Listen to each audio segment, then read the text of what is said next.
One of my best employees has just been off lately, quieter in meetings, slower to respond, and just not herself. I don't know if something's going on personally or if she's burnt out or really what's up with her. And I don't want to pry, but I also can't ignore it. So what should I do? I heard this question recently from somebody, but it's a question that comes up repeatedly over time. And I've actually lived this myself back when I managed people in a corporate setting.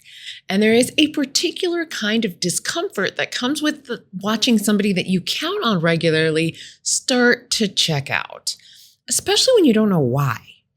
And here's what I've noticed. Most managers wait way too long to say something. And it's not because they're afraid, but because they're busy and because they talk themselves out of it and they talk themselves into believing that it's not really happening. Or they just, hope that it will pass on its own. Well, spoiler alert, sometimes it does, but mostly it doesn't. The conversation you're avoiding, it's almost never as hard as the story that you've built up in your head about it. And again, for that employee who's experiencing something that's taking them off their A game, it's probably not just going to go away on its own. At least not without some significant impact, both to you as well as to the rest of the team. So let's dig into this question, unpack the question a little bit, and then, as always, I've got some very practical strategies for you. So what's really happening when a top performer goes cold, goes quiet? Well, it could be burnout. It could be a personal situation. It could be that they've been passed over for something that's work-related, or it could be that they're thinking about leaving. Or maybe they're just having a hard season in life. You don't know yet. And so I want you to stop jumping to conclusions about what's really going on. Because that's part of the problem. You're managing a situation you don't even have the information about. So here's the reframe. The question isn't, should I say something or should I not say something? The question really here is, what's going on in your own head? What story are you telling yourself about the situation and about why you haven't said anything yet? Now, this is very relatable to me because I had a team member many years ago who reported to me she was a very strong performer, reliable, someone that I absolutely counted on to be a team player and to carry, well, not even just her own weight, but I would say more than her weight on the team. And over time, she started going quiet. She was a little slower on her deliverables, and I would also say her deliverables weren't quite up to the level of quality that I had come to expect from her. She was less engaged in team conversations and, less likely to pipe in for, oh, I'll help with that, or volunteer here or there on a special project or when somebody needed a little extra help. And that was off character from her. And I did notice it, but I told myself, well, let's give her some time. Let's be patient. And as is the case for many of us, I was really busy at that time. And between being busy enough to not really have extra capacity and extra time myself to really give it the thought that it deserved, or to schedule a conversation with her, I was kind of talking myself out of it being a big deal. I was convincing myself it probably really wasn't that bad. And again, the busyness on my calendar outweighed the importance of bringing this up, again, just because I didn't have the capacity. Now, I let it go, quite frankly, longer than I should have, as do most of us. So when I finally sat down with her, literally weeks later, I don't think it was months. I'm going to say I would still call it in the frame of weeks, like probably 6 weeks, 8 weeks, maybe 12 weeks, but I don't think it quite went 12 weeks because then I'd be calling it months. But it was probably a good solid 6-8 weeks. When I finally sat down with her, before I could even get the conversation started, she just jumped right in and she said, hey, I know my performance has been off lately. I know my focus has been off. I know I have not been, and I don't think she said bringing my A game. That's my language, but she said something very, very similar to that. And then what she said next completely surprised me. She said, I've been in the midst of a divorce and it is nearly finalized. And there are still some things I'm working through, but I'll be back and I'm coming back and I'm going to be focused again.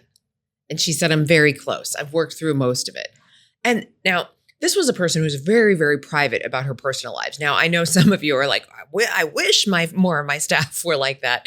I was just talking to somebody lately who's got a team member who's just letting it all hang out, everything they're doing on the weekends and all the shenanigans they're pulling. And it's beyond funny stories. It's like downright TMI, not professional. Okay, this person who was on my staff is the 180-degree opposite of that. She kept all of her personal life incredibly personal. She was always very buttoned up. Now, I mean, she might share a good restaurant that they went to or, some personal travel, something like that. But she was not one to share the highs and lows of her personal relationships.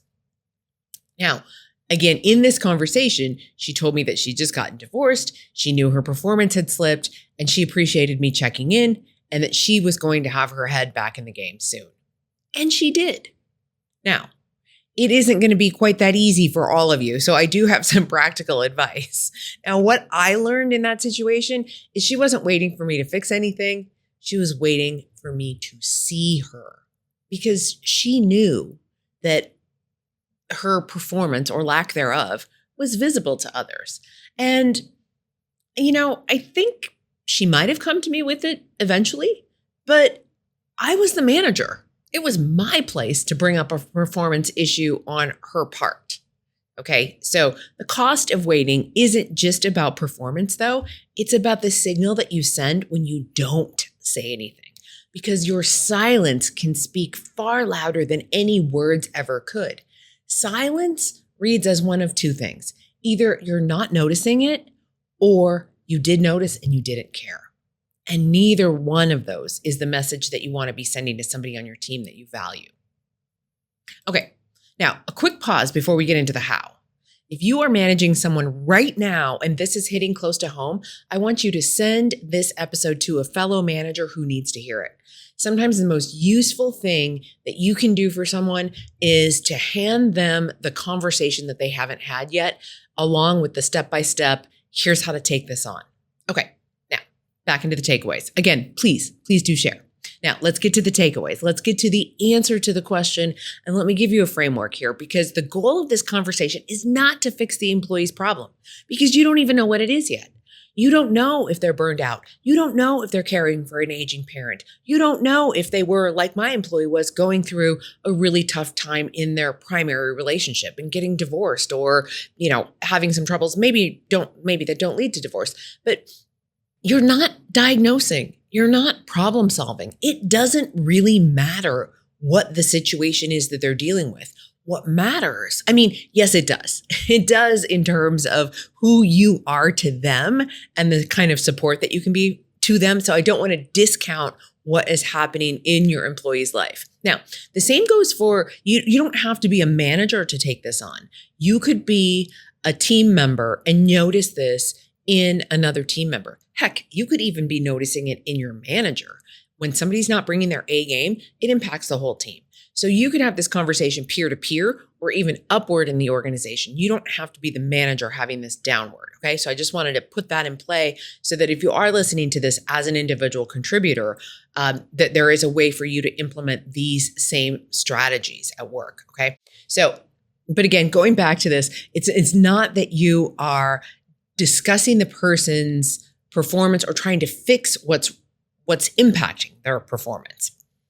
Instead, what you're doing is you're showing like, hey, I'm noticing a change in the pattern here. And I want to be of support to you as you navigate whatever it is that's going on. And you don't necessarily even have to ask what's going on. Now, some employees will volunteer what's going on and others won't. And in either case, it's not really your place as the manager or as the coworker to dig in and meddle with whatever it is that's going on.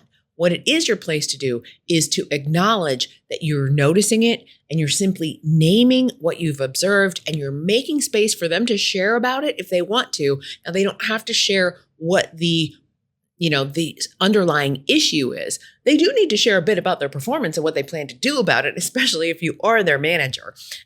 but that comes a little bit later. Okay, so I want to give you 4 techniques for entering into this conversation, for holding this conversation well. And again, if you have been around my work for some length of time, you're going to notice that there are some parallels here to the same methodology I use for holding difficult conversations. Now, this isn't even a difficult conversation yet. This is just something you've noticed about somebody's performance.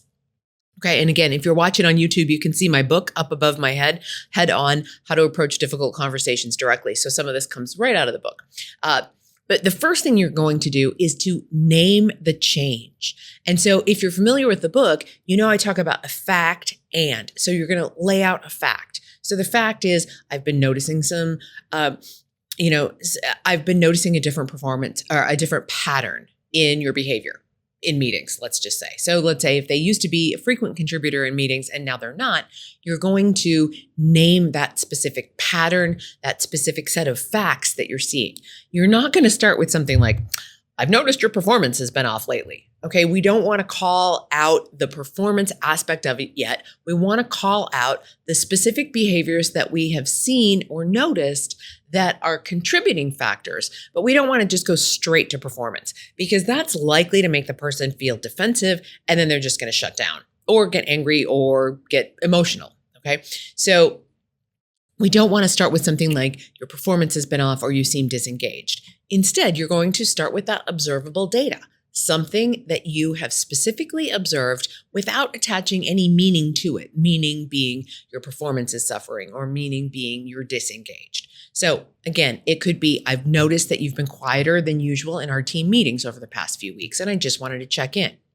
Or it could be, I noticed that when there were some special projects or ways to contribute more, you often in the past have stepped up and taken those on, and recently you've held back. So again, you're noticing and observing and you're sharing those observations. You're not making any evaluation. You're not making any judgment. And this is really going to keep the door open for the other person to tell you what's going on if they so choose to, and it is less likely to make them defensive.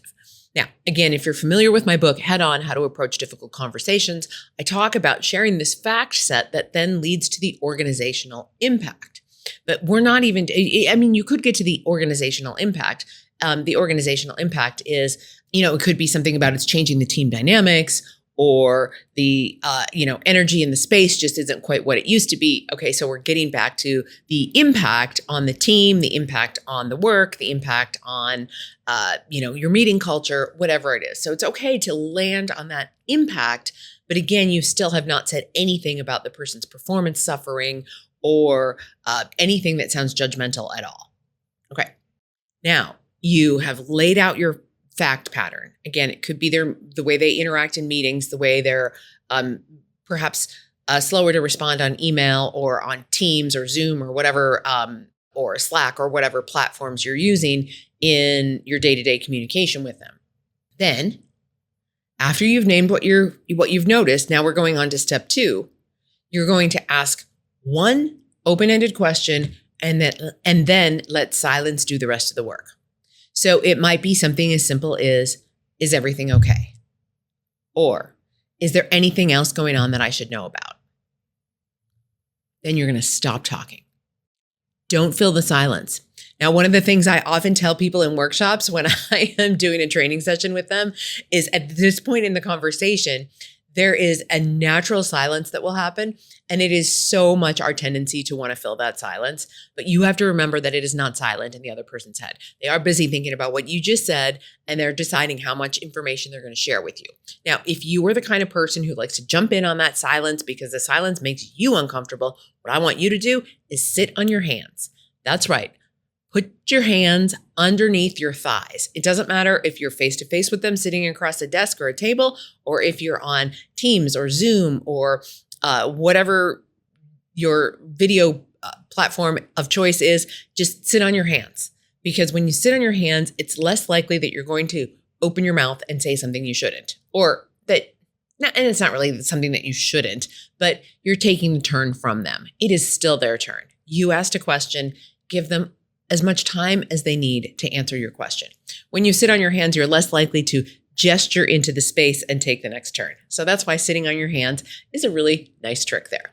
Okay, so don't offer any other explanations about what you've noticed or theories about what might be happening. Their response, including silence and your silence as well, is information. It's valuable information. Eventually, they're going to start talking and they're going to do any number of things. Like there's a bunch of different ways the conversation could go from here. They could come right out and tell you what's going on, as my employee did. They could acknowledge that they know their performance is suffering, but not tell you what's going on, and that's okay too.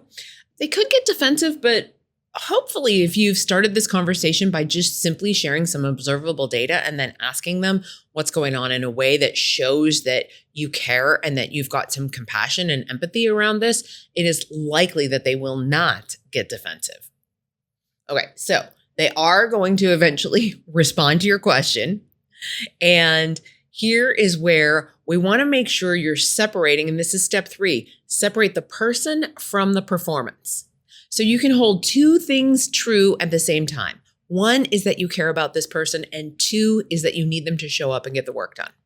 Okay? These two things are not in conflict. It's not an either or. It is definitely a both and. Okay? It is, I care about you as a human being, as a person on my team, as a creature in this world. And B, I also need you to show up and do the job that you've been hired to do. Okay? So again, these are not in conflict. And if they do share something personal, before you get to the work side, you absolutely want to acknowledge what they shared that is personal. Okay? So if they share, I'm having a tough time caring for an aging parent, or I just got divorced as my employee did, or I'm having a hard time balancing some childcare issues. I don't know, whatever it is, but you want to be with that for a beat or two. You want to acknowledge that because that is their real human lived experience of what is happening in their life right now.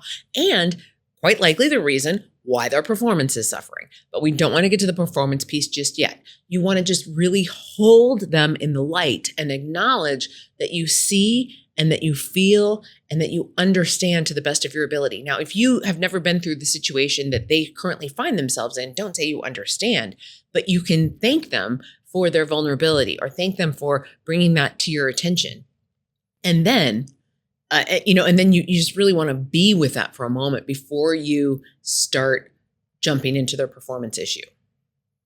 Now, if there are any other resources that you can offer, this would be the place to do it.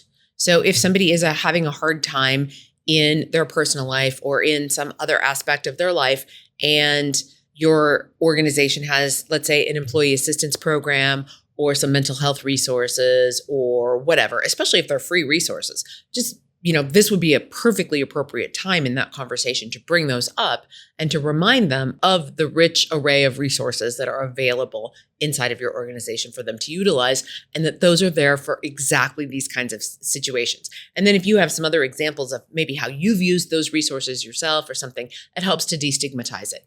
Some employees are not going to find that there to be any stigma about it, but some might. So just making it okay that these resources are here, they don't cost you anything, and we want you to be using them, okay?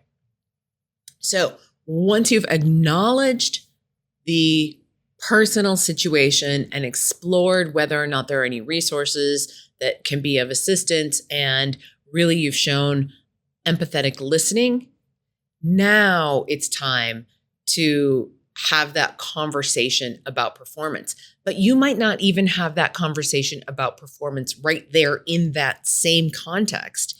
You might just acknowledge that what they shared, and you might ask if they know that that's been impacting their performance. And they might, say, yeah, I didn't know it was as bad that you've noticed, or whatever. They could share any of it. And then you might want to say, especially depending on how vulnerable they feel that they're, what kind of a vulnerability position they're in. If they're feeling like really vulnerable and it seems raw, then I would not go into that performance conversation right in that moment. I would then say, I would again thank them for having the courage and the vulnerability to share with you right now what's happening, and then say, I'd like to come back at this, tomorrow or in a few days or early next week or whatever, and talk about how it's been impacting your performance and see what kind of a plan we can put together so that we're not, jeopardizing projects or your career or, whatever. I mean, again, don't make it sound bigger than it really is, but I would address it at its appropriate level. But you don't need to take it on and fix it right here in this conversation, especially if they have just been emotional or vulnerable or whatever. It's just, what we've done now is we've unearthed that there is a problem that is impacting their performance. Now we're going to come back at it in a separate conversation and put a plan together. Because this person might not have even realized that this was going to come up in this conversation. They might not be ready to be strategizing and thinking about how to take it forward. Okay, so totally fine to have that in a separate conversation. Whether you have it in the same conversation or a separate conversation, we're now going to go on to step 4, and that is follow up. And so we want to follow up on purpose and with purpose, because one conversation about this is not enough. Okay. Even if you did get to the performance piece, let's say they didn't feel particularly vulnerable. Maybe it was they were caring for an aging parent and they told you the specifics of the situation and you suggested EAP and you suggested, whatever. And maybe you did get into some troubleshooting of how they could handle the situation differently or what they could do so that it's not impacting their work performance. Okay. So let's say you got all that ironed out. Or maybe you had a separate conversation to iron all that out. Whatever they share or don't share, I still want you to schedule that follow-up meeting. So you could have the your performance, what's going on conversation, which is what I'll call that first conversation. And then maybe as part of that same conversation or a second conversation, you have the what we're going to do about it conversation where you're doing some troubleshooting and problem solving. Okay, in either case, those conversations, whether they happen in the same meeting or 2 separate meetings, are still not enough. We still need to schedule a follow-up because this does 2 things. It signals that your concern is not targeted just towards performance. It is more holistic about them as a person, and that you want to follow up to make sure A, they are okay, and B, that the plan that you've created to address whatever the performance issue is working. Okay. So this is going to be something that sounds like, let's check in next week to see if what we've come up with as a solution seems to be working. And I also just want to check in with you and find out how you are. So you're checking on them personally, and then you're checking to make sure that the plan you've put together is working. Okay. So it's a both and. Okay. And then this is going to be like maybe a 15-minute meeting. Like it's probably not going to be a super long meeting. It's going to acknowledge that you're there tracking with them and that they're handling a tough situation and that they have a performance plan. And again, it's not a performance plan that's going in their official record or anything like that, but that you have come up with a plan together with them to address it. So again, it's going to sound like, hey, let's check in again next week, make sure that what we've talked about is working. And because I just really want to support you and see you through this. Okay, so quick summary of the 4 steps you're going to take when you've got the employee whose performance is suffering when they used to be a great employee and they used to be somebody you could always count on. Again, this could be the coworker whose performance is suffering, coworker who's no longer bringing their A game. Okay, so step 1, you want to name the change. You're not making any judgment about their performance. You're sharing observable data and then asking the question, which is step 2, is everything okay? Is there anything going on I should know about? Okay. Then in step 3, you're really separating out the person from the performance. So they've got a personal situation that's impacting how they show up. Okay. So 2 things are true at the same time. You care for them as an individual and their work isn't getting done. Okay. Separate issues. And then 4, you're going to have that follow-up conversation after you've come up with solutions. You're going to follow up on purpose to make sure that whatever you came up with is working, or maybe it needs to be fine-tuned, and you're checking in on them as a human being. All right, now put it to work. This is the segment where I give you the very actionable takeaways to put in play what we've been talking about in this episode. I want you to think of somebody on your team right now who has seemed a little bit off lately. And with everything that's going on in the world and the world of work, I'm sure you've got at least one person, whether that's a peer, your boss, somebody who reports to you if you manage the work of others, somebody that you have noticed being a little bit off, but you haven't addressed it. You haven't said anything yet. And this week, I want you to just schedule 15 minutes with them. It's not a performance conversation, especially if they don't report to you. But even if it's not a performance conversation, it's just a check-in. Lead with what you've observed. Ask one question about how they're doing, and then let them talk. You don't have to have the answers going in. You just have to show up, name what you've observed, and then ask a question to show that you care. The best managers are not the ones who never miss a performance problem. The best managers are the ones who make their people feel seen, especially when things are hard. And if this episode was useful to you, the best thing that you can do for me is to share it with one person. This is also going to be a great thing for them too. Share it with one person, a manager, a colleague, someone who's navigating something like this right now themselves with a staff member or a peer. So Working Conversations is a word of mouth show. I don't pay for advertising. The way people find the show is when somebody like you shares it with someone like you who needs it. Okay?